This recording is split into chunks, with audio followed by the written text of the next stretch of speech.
રેસ્ટોની હોસ્પિટલની સફરનું ખાસ ચેપ્ટર છે સુરત ડાયરીઝ. શા માટે ખાસ? ચલો જાણીએ.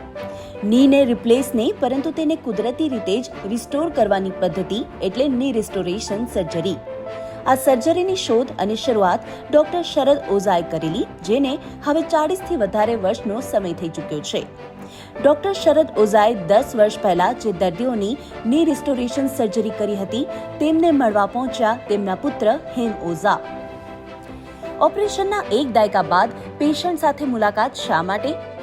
તેનું કારણ છે ડોક્ટર શરદ ઓઝાના વિચારો અને તેમના પુત્ર હેમ ઓઝાનો સ્વભાવ અને સાથે જ સમગ્ર રેસ્ટોની પરિવારની સદવિચારધારા. ન માત્ર સુરત સુધી આ સફર સીમિત હતી. સુરતના અંતરિયાળ ગામમાં પણ ટીમ રેસ્ટોની પહોંચી પોતાના એક દાયકા જૂના દર્દીઓને મળવા. તો સુરત ડાયરીઝમાં આપ સૌથી પહેલા મળો 90 વર્ષના વડીલ અંબાબેન કોરાટને. 90 વર્ષની ઉંમરમાં ભાગ્યે જ વડીલો પગથિયાનો ઉપયોગ કરતા કે કોઈ જ સપોર્ટ વિના આરામથી હલનચલન કરતા જોવા મળે છે.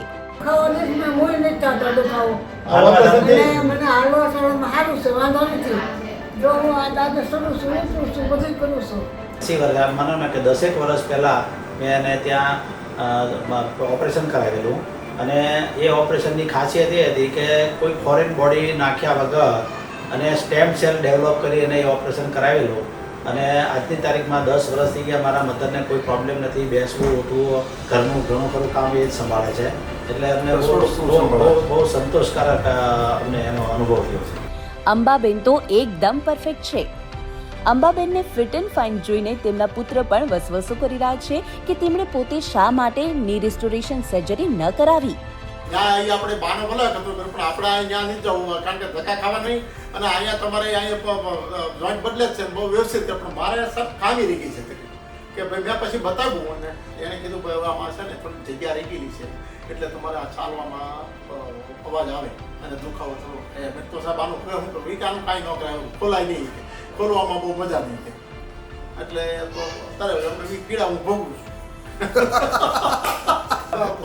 પીડા મુક્ત હું પીડા મુક્ત છું.